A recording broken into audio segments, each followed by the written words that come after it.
اللهم صل وسلم وبارك على سيدنا محمد وعلى آله وصحبه أجمعين.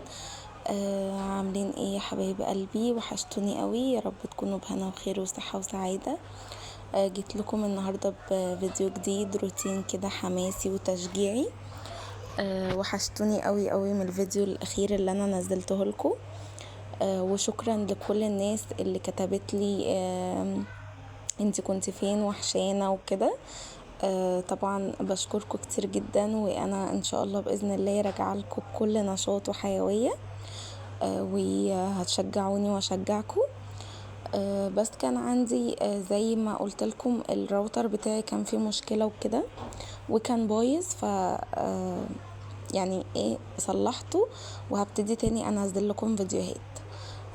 طبعا كان عندي فطيره او نص فطيره، كنت حطاها في التلاجة وكده، فطلعتها يعني من التلاجة، وقلت ايه هفطر النهاردة فطير كده وعسل وجبنة.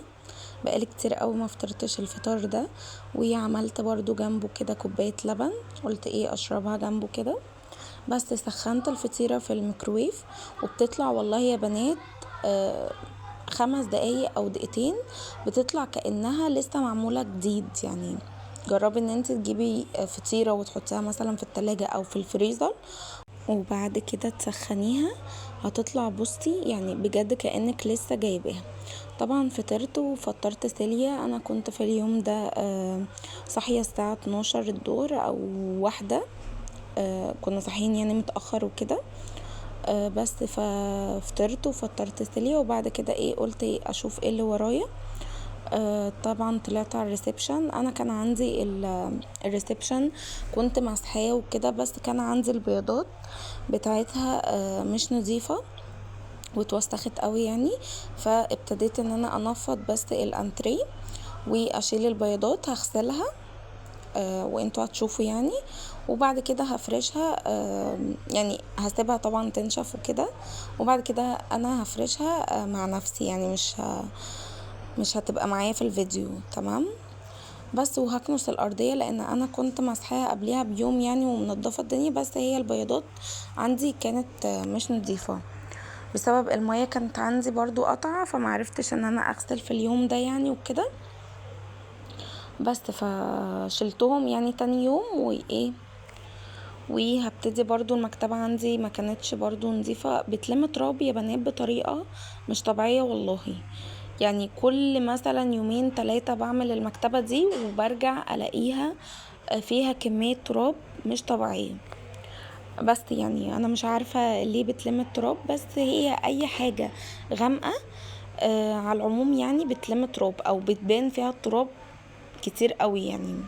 لو حاجة مثلا بيضة مش بتبان، هي بتلم برضو تراب، انتوا فاهمين يا بنات، بس مش بتبان فيها التراب قوي.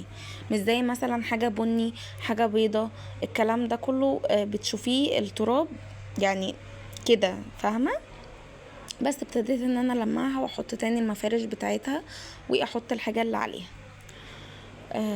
بس لو متابعين لحد هنا ما تنسنيش باللايك الجميل والاشتراك في القناة لو انت لسه ما اشتركتيش، وتفعيل الجرس علشان يوصلك كل جديد انا بنزله، وكومنت حلو زي كده علشان انا بفرح بكل كومنتاتكم، وبجد كومنتاتكم كده عسل زيكم.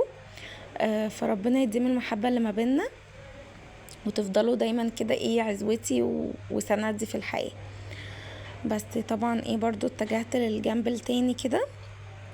هو بصوا يا بنات الروتين بتاعنا النهارده هيبقى خفيف شويه.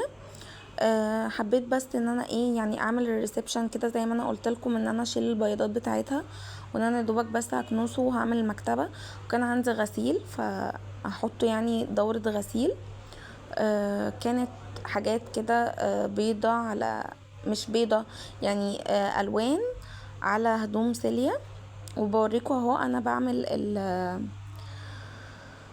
لا اله الا الله الغسالة بتاعتي على دورة اليوم او يومي.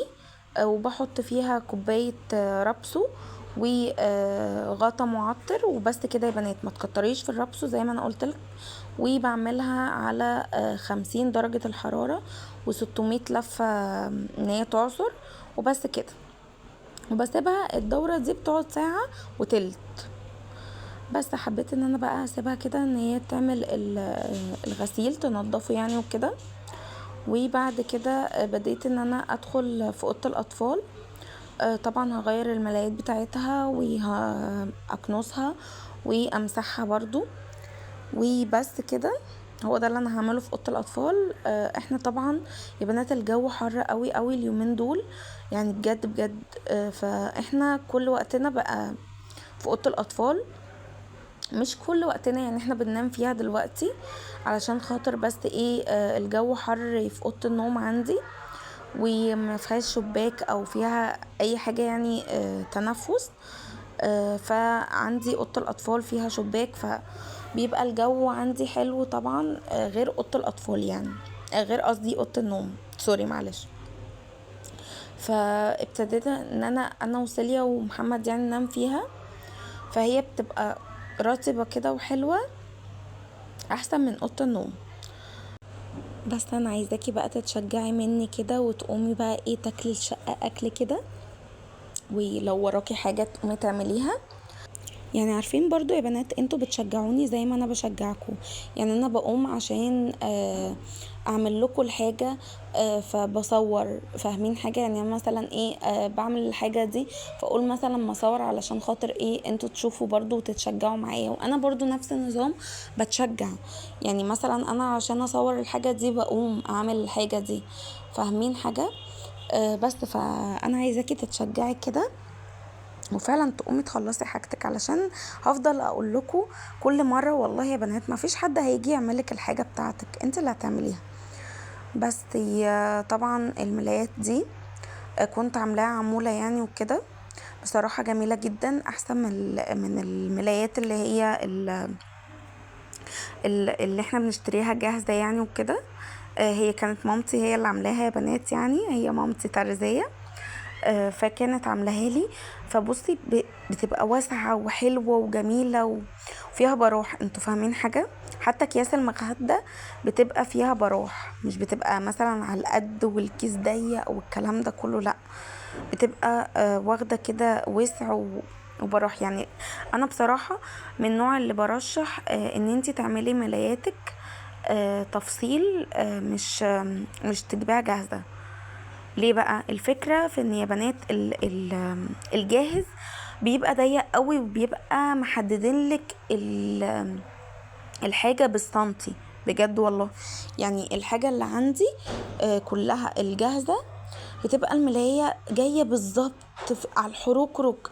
يعني لو مثلا قعدتي ونزلتي من الملاية بتلاقيها بصي اتكرمشت مرة واحدة، وبقت في جنب واحد، انتوا فاهمين؟ ما بالك بقى لو نمتي واتحركتي يمين وشمال، لا طبعا بتتبهدل جدا. لكن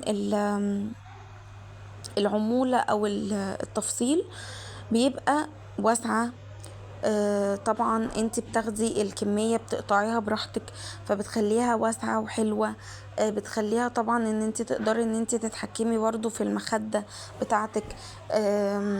بتخليها برضو واسعة ان انت بحيث ان انت لما تدخليها ما تتعذبيش، فاهمين حاجة؟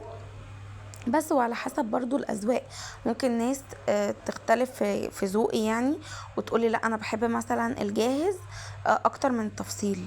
عادي براحتك، دي أذواق. يعني أنا بقولك أنا ذوقي، أنا بحب مثلا التفصيل بيريحني كتير. بيبقى في براح كده ومريح بالنسبة لي.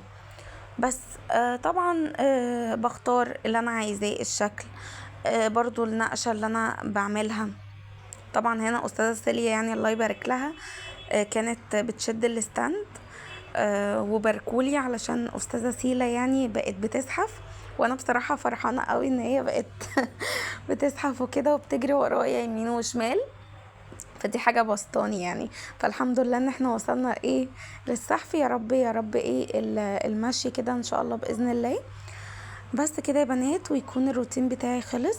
حبيت ان انا اكافئ نفسي وان انا اعمل ايس كوفي في الحر ده، لان بصوا حر حر يعني. الحبة اللي انا صورت لكم فيهم دول علشان كنت لابسة الاسدال، كنت بصوا يعني مش قادرة اقول لكم انا كنت مضغوطة ازاي بسبب الحر، وكنت بصوا بشر مية. ف بس حبيت ان انا بعد كده زي ما انا قلت لكم اكافئ نفسي واعمل ايس كوفي يرطب عليا. عارفين يا بنات، هو الوقت ده عايز ايس كوفي، عايز عصير فريش كده، ليمون، عايز مانجا، عايز حاجات اللي هي فاهمين الفريش دي، علشان خاطر بجد الجو حر جدا جدا يعني فعلا. بس كده اكون خلصت الفيديو بتاعي والروتين. استنوني تاني في فيديوهات حلوة زيكم، وروتينات حلوة ووصفات احلى. ولو لسه انت ما اشتركتيش في القناة انزلي اشتركي علشان هيفوتك كتير قوي، وفعلي الجرس علشان يوصلك كل جديد انا بنزله. وهتوحشوني قوي لحد الفيديو اللي جاي، ودمتم في رعاية الله، والسلام عليكم ورحمة الله وبركاته.